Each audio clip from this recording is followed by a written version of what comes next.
Hello dear students, in today's lecture we are going to discuss the second activity sheet for class 9th and the topic of today's discussion is inertia.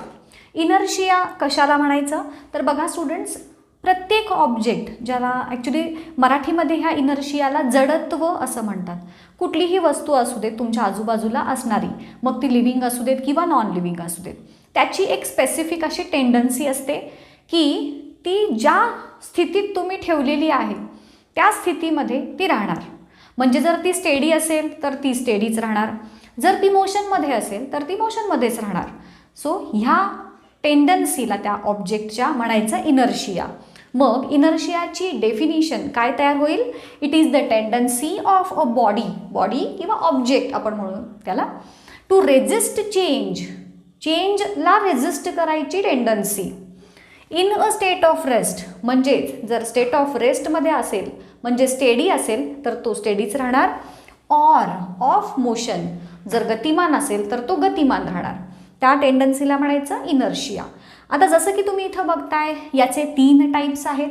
एक आहे inertia of rest म्हणजे स्थितीचं जडत्व, inertia of motion गतीचे जडत्व, आणि inertia of direction ज्याला काय म्हणूयात आपण दिशेचे जडत्व. वन बाय वन हे बघूयात काय आहेत हे इनर्शिया. आता ह्याची जर डेफिनिशन सांगायची झाली तर ही एक जी डेफिनिशन मी इथं लिहिलेली आहे, या एका डेफिनिशनमध्ये थोडे चेंजेस, एक वर्डचा चेंज फक्त आपल्याला करायचा आहे आणि त्या एका डेफिनिशनवरून ह्या बाकीच्या दोन्ही डेफिनिशन तुम्हाला इझिली लक्षात ठेवता येतील. जसं की आता इनर्शिया ऑफ रेस्ट पहिल्यांदा आपण विचारात घेऊया. It is the inherent property. Inherent म्हणजेच त्या वस्तूमध्ये मूळतःच असलेली प्रॉपर्टी की पहिल्यापासून त्याच्यामध्ये ती आहे, ऑफ अ बॉडी ऑब्जेक्टची किंवा वस्तूची, बाय व्हर्च्यू ऑफ विच ज्याच्यामुळे it can't change its state of rest. Steady असेल तर ती स्टेडीच राहणार, ती स्वतःची steady state of rest change करणार नाही आणि त्या वस्तूच्या टेंडन्सीला म्हणायचं इनर्शिया ऑफ रेस्ट. एक्झाम्पल इथं जसं दिलेलं आहे की when a bus starts the passengers receive backward jerk. आपण बसमध्ये जेव्हा बसलेलो असतो, बसमध्ये बसल्यानंतर आपला जो बॉडीचा वरचा पार्ट आहे तो बसच्या डायरेक्ट म्हणजे कंटिन्युअस कॉन्टॅक्टमध्ये नसतो, वेअरॅज लोअर पार्ट आहे बॉडीचा तो बसच्या कंटिन्युअस कॉन्टॅक्टमध्ये असतो.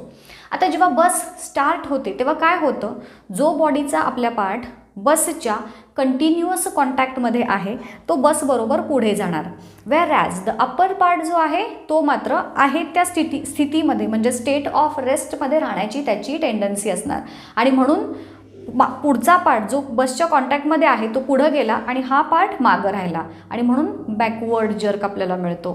किंवा अगदी अजून सोपं सांगू एक्झाम्पल, फॅन आपण जेव्हा स्विच ऑन करतो, बटन ऑन करतो फॅनचं, तेव्हा हळूहळू तो एक युनिफॉर्म असं स्पीडनं मग पुढं त्याची व्हेलॉसिटी इन्क्रीज होत जाते.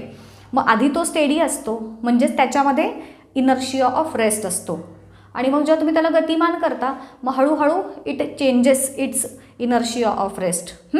मग हे एक एक्झाम्पल तुम्ही सांगू शकता. किंवा तुम्हाला रनिंग रेसमध्ये तुम्हाला सपोज लावली रनिंग रेस तुमच्यात आणि तुमच्या फ्रेंड्सच्यात, तर तुम्ही एकदम फास्ट पळू शकता का? रेस सुरू केल्या नाही पळू शकत. आपल्याला आधी काय करावं लागतं, हळूहळू एक स्पेसिफिक व्हेलॉसिटी आपल्याला अटेन करावी लागते. का तर आपल्यामध्ये पण इनर्शिया ऑफ रेस्ट आधी इंड्यूस झालेला असतो, मग हळूहळू तो बदलत जातो. सो हे झाले इनर्शिया ऑफ रेस्टचे एक्झाम्पल्स.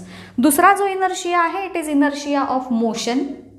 जसं मी तुम्हाला सांगितलं या डेफिनिशनमध्ये फक्त रेस्ट हा एक वर्ड चेंज करायचा आणि तिथं मोशन हा वर्ड घातल्यानंतर आपली इनर्शिया ऑफ मोशनची डेफिनिशन जी आहे ती तयार होते. म्हणजेच it is the inherent property of a body by virtue of it which it can not change its state of motion. म्हणजेच गतिमान असेल एखादी ऑब्जेक्ट तर it will tend to remain in the state of motion only, ते थांबणार नाही. मग for example इथं जसं आपण फॅनचं मी आत्ता उदाहरण सांगितलं तसं कंटिन्युअसली मूव्हिंग फॅन आहे, आपण जेव्हा बटन ऑफ करतो तेव्हा काय होतं, मग तो हळूहळू त्याची व्हेलॉसिटी कमी होते. का? बिकॉज त्याच्यामध्ये इनर्शिया ऑफ मोशन जो आहे तो इंड्यूस झालेला असतो. मग इथं आपण एक्झाम्पल काय सांगणार याचं, a fan continues to rotate even when switched off. Off जरी केलं त्याचं बटन तरी it continues to rotate because त्याच्यामध्ये इनर्शिया ऑफ मोशन इंड्यूस झालेला असतो. आणि नेक्स्ट आहे इनर्शिया ऑफ डायरेक्शन.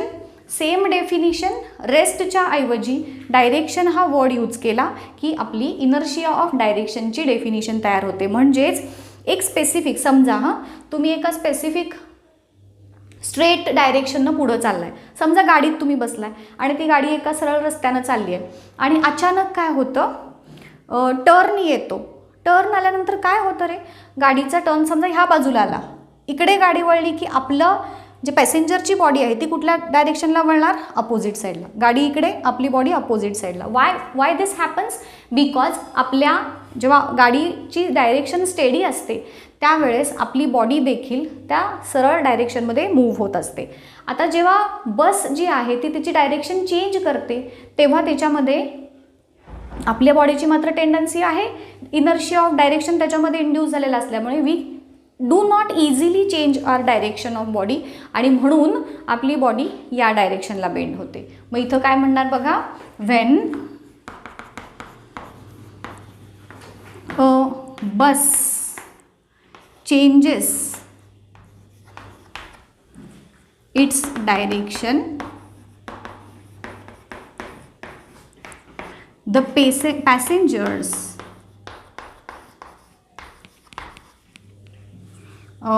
काय म्हणूयात, टर्न इन अपोजिट डायरेक्शन. बस ज्या डायरेक्शनला, बस या साईडला वळली आपण या बाजूला वळणार, बस इकडे वळली आपण या बाजूला वळणार. वाय, बिकॉज आपल्या बॉडीमध्ये तेव्हा इनर्शिया ऑफ डायरेक्शन इंड्यूस झालेला असतो. आलं लक्षात, इनर्शिया म्हणजे काय आणि त्याचे हे 3 प्रकार अलॉंग विथ इट्स एक्झाम्पल्स. आता ह्याच्यावरचे जे तुम्हाला क्वेश्चन्स दिलेत त्याचे आन्सर्स मी माझ्या टेलिग्रॅम चॅनलवरती अपलोड करतच आहे. डिस्क्रिप्शन बॉक्समध्ये माझ्या टेलिग्रॅम चॅनलची लिंक दिलेली आहे, ती जॉईन करा आणि तुम्हाला क्वेश्चनचे आन्सर्स इझिली मिळून जातील. Okay, so students, this is for today. आजच्या लेक्चरमध्ये इथंच थांबूयात. नेक्स्ट लेक्चरमध्ये आपण ह्याच्या पुढची ॲक्टिव्हिटी शीट डिस्कस करूयात. थँक्यू.